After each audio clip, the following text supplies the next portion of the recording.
Bonjour à tous, je m'appelle Agnès Zanqueta, je travaille au pavillon blanc Henri Molina, médiathèque Centre d'art de Colomiers. Pour l'année 2019-2020, la médiathèque a choisi le thème de jardiner la ville.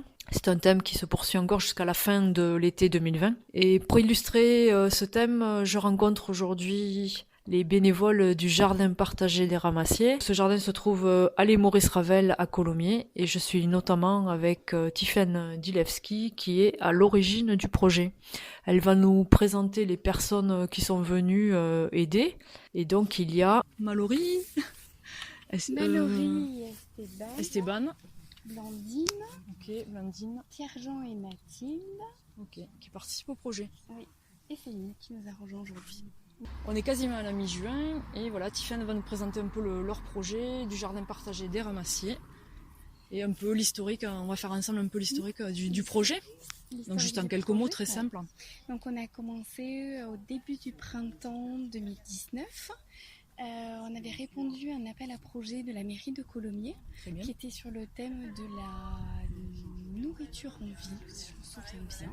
Donc on avait proposé ce jardin partagé pour utiliser cette parcelle qui était pas du tout utilisée en fait et pas un terrain vague, on peut dire ça. Pas vraiment entretenu en fait dans notre quartier. Voilà, donc notre projet a été retenu et donc on a eu l'aide de la mairie pour aménager au début la parcelle. Voilà, il y a ainsi qu'un budget aussi pour pouvoir démarrer le potager. Est-ce que vous avez rencontré un intervenant en permaculture? Est-ce que c'est un jardin déjà en permaculture ou est-ce que c'est de l'agriculture raisonnée? Qu'est-ce que tu pourrais nous dire? Basé sur on a pris des techniques de permaculture. Après, de là à dire qu'on est réellement en permaculture, pas tout à fait. Enfin, voilà, tu dirais quoi, un mélange des deux? Oui, je dirais un peu un mélange des deux. L'agriculture raisonnée. Tout ce que tu vois là qui est planté un peu en virgule, nous on appelle ça la lasagne. Ok. Puisqu'en fait on a utilisé une technique de permaculture, donc on a décompacté le sol. Oui. Et ensuite on a différentes couches, donc on va avoir de la paille, du fumier, du compost et à nouveau de la paille. Ok. Et en fait, on a fait ça avec des intervenants en permaculture. Donc, on a organisé une journée de formation. Tous les gens du quartier qui le souhaitaient pouvaient se joindre à nous. D'accord.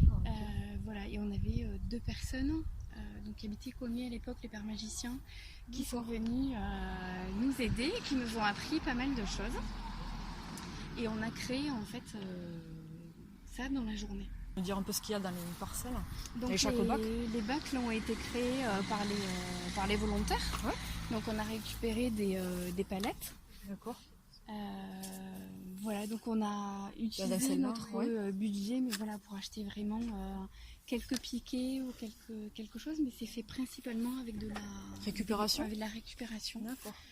Et même les matériaux qu'on a achetés, on est allé justement dans des magasins de récupération pour essayer d'être toujours dans cette optique, dans cette idée. Voilà. Tu peux nous dire peut-être à bientôt.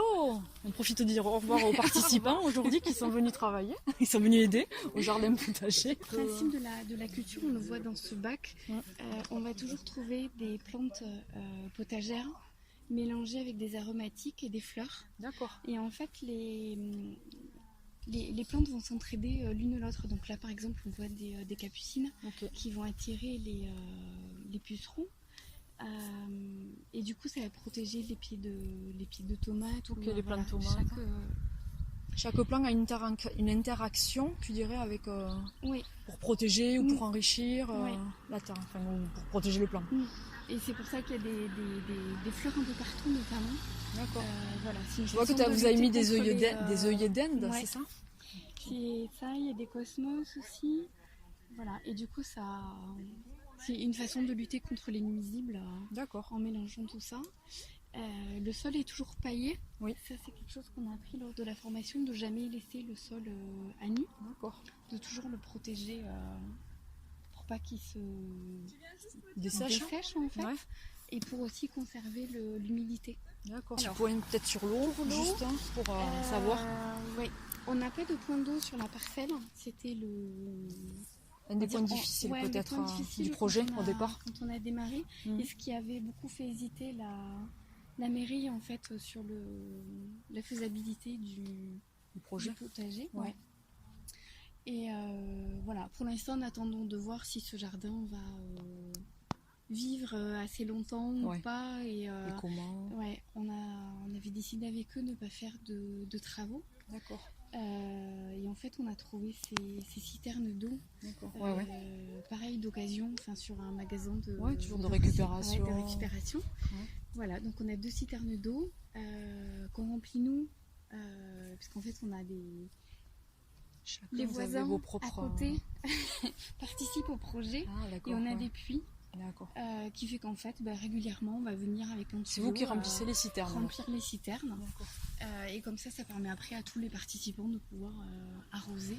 Puis de toute façon on arrose au pied de chaque plante à l'arrosoir. Comment on peut récolter les fruits du jardin, du potager, des légumes? Comment on peut se servir? Comment ça fonctionne? L'année dernière on avait un système de code couleur. Voilà, où s'il y avait certaines couleurs, les gens pouvaient se servir. Ça a moyennement fonctionné. Donc voilà, cette année, on ne sait pas encore trop comment ça va fonctionner sur ce point-là. Okay. C'est possible qu'on mette à disposition les surplus de production. Voilà, si un jour on ramasse et qu'il y a beaucoup de tomates et qu'on pense qu'on ne va pas tout manger, on laissera certainement sur notre tourée. Et si je passe... on mettra un panneau, du coup, servez-vous. D'accord. Voilà, on a vu ça avec des plants de tomates en fait. Il y a pas mal de gens du quartier qui viennent nous porter des plants. Et quelqu'un un jour avait mis justement des plants là. Et les gens se sont naturellement servis puisqu'il y avait un petit panneau. D'accord, mais c'est super. L'idée c'est de partager, que tout le monde puisse en profiter et notamment les gens qui ont aidé et participé au jardin. Après, c'est pas parce qu'on n'a pas participé qu'on peut pas venir goûter une tomate. Je suis avec Blandine, donc, qui participe au projet et qui est bénévole. Est-ce que tu pourrais nous dire un peu comment tu vis ce projet-là? Toi, qu'est-ce que ça t'apporte et comment vit le projet aussi actuellement un petit peu? Oui. Alors, en quelques mots. En quelques mots. Alors déjà, moi, en fait, j'habite en appartement avec ma famille. Donc j'ai 2 enfants. Oui. Et je trouve que c'est intéressant de leur montrer que les tomates, effectivement, au supermarché, elles n'arrivent pas comme ça, toutes rondes et bien parfaites. C'est ça. Donc leur montrer qu'est-ce qu'un plant de tomate, une salade et d'autres légumes qu'ils ne mangent peut-être pas forcément encore et qui vont peut-être découvrir comme ça. Après, c'est aussi agréable de retrouver quelques voisins, de jardiner. Le soir après le boulot, de venir désherber, de venir arroser à la fraîche. Ouais. Ça fait sortir, ça donne un autre cadre aussi que de rester chacun. Que de rester dans l'appartement. Voilà, chacun chez soi. C'est aussi un lieu de passage, c'est-à-dire qu'il y a des enfants qui passent par là le matin et le soir pour aller à l'école. D'accord. Et s'ils peuvent grappiller une petite framboise, une petite tomate cerise sur le passage, moi je trouve que c'est sympa. C'est bien, donc c'est dans l'esprit du projet. Voilà, Oui, on peut dire qu'on a le droit de s'arrêter pour, comme je disais tout à l'heure à Tiffaine, de cueillir une tomate ou une framboise. Après, c'est ouvert à tout le monde. Le but, quand même, c'est que ce soit partagé. C'est-à-dire qu'effectivement, pour une famille, venir ramasser une salade et 4 tomates, ça fait un peu le repas du soir. S'ils viennent une fois de temps en temps, c'est aussi le but. D'accord. C'est sûr, mais venir ramasser toutes les tomates pour faire des réserves, non, là c'est plus le but du partage. Ça rejoint plus l'esprit du projet, voilà. C'est ça. En tout cas, merci Blandine. Avec plaisir. Et à très bientôt.